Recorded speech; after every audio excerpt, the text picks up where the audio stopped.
So my definition of predictive analytics is defined as the resources, tools, and processes involved in generating an expected outcome based on certain underlying assumptions.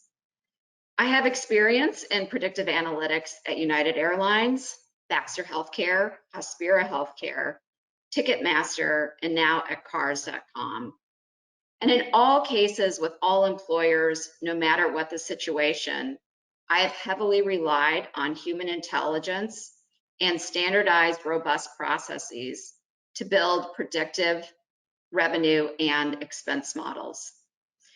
Interestingly, the most predictive and robust models and the most resources, human resources, put towards predictive analytics was at United Airlines.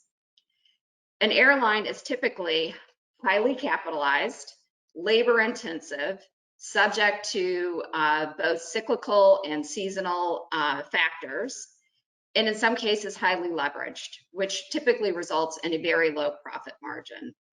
And for these reasons, United really invested in its human resources and processes, which came to our rescue after the events of 9/11. You can move to the next slide.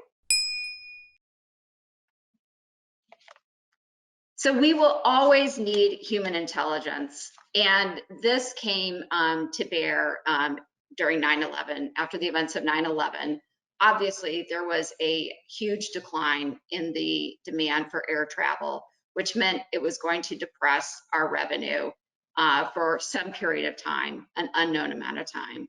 And we needed to right size the airline. We had over 100,000 employees at the time, and we eventually moved down to 50,000 employees, and our revenue was almost cut in half at the lowest point. And if I just take one element of our costs that we had to right size, our flight operations costs, or basically our pilot labor costs, we had models that would tweak what we needed on a day-to-day basis and resulted in costs that we needed, but nothing that would take the operation from what it was pre-9/11 to a 75% reduction or a 50% reduction. And you can't do it overnight with a pilot. Pilots can't fly all different aircraft. They are only trained for specific aircraft.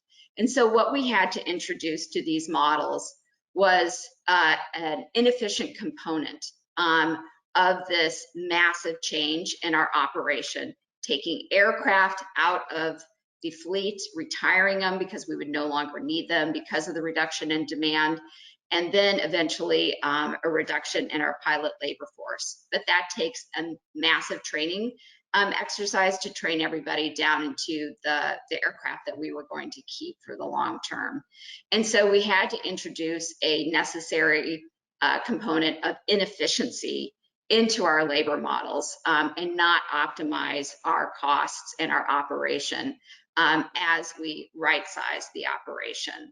So obviously this was a new key driver that had to be introduced to our models and recalibrated to make sure that it was yielding sensible results. We also had components of labor that were not as complex, like our healthcare premiums. Those remained the same, at least in the short term. And so we were grateful for some easy forecasting wins. And there was not sufficient time during this volatile period when we were right-sizing the airline, because nobody knew what that sort of long-term steady state of demand and revenue would be. So there wasn't sufficient data to use machine learning. We had to manually adjust this over time. And then we had to prepare senior management for what the results would be, which would be, we're going to be inefficient in the short term because we cannot right-size the airline immediately. We can't right-size the labor force immediately. And therefore, you need to expect that we are going to have very high unit costs until we do right-size the airline.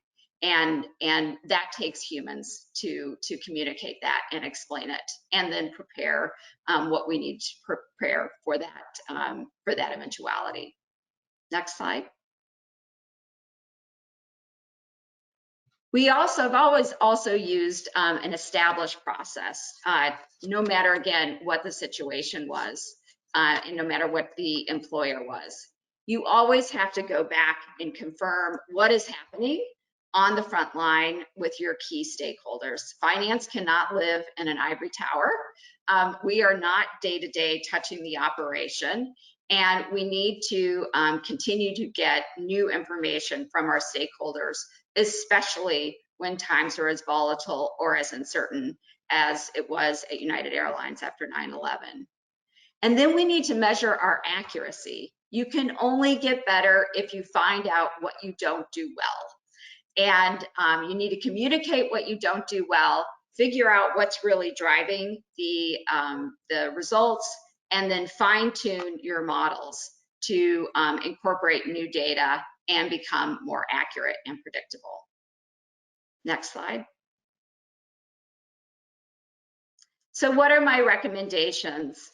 Always continue to invest in your human resources and your standardized processes. There is no substitute for that, both on a day-to-day basis and when you are dealing with a crisis. You will always rely on those foundational principles. If you want to start with machine learning, and I highly recommend it as it can free up those human resources for higher order work, start with a limited scope, show how accurate and predictive it can be, and how you are saving on human resources and other resources, and then gradually increase the scope as your data increases and as you become more and more accurate.